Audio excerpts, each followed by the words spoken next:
நல்லதோர் வீணை செய்தே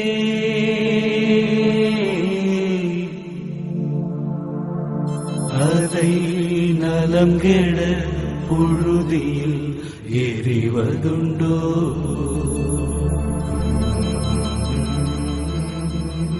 சொல்லடி சிவசக்தி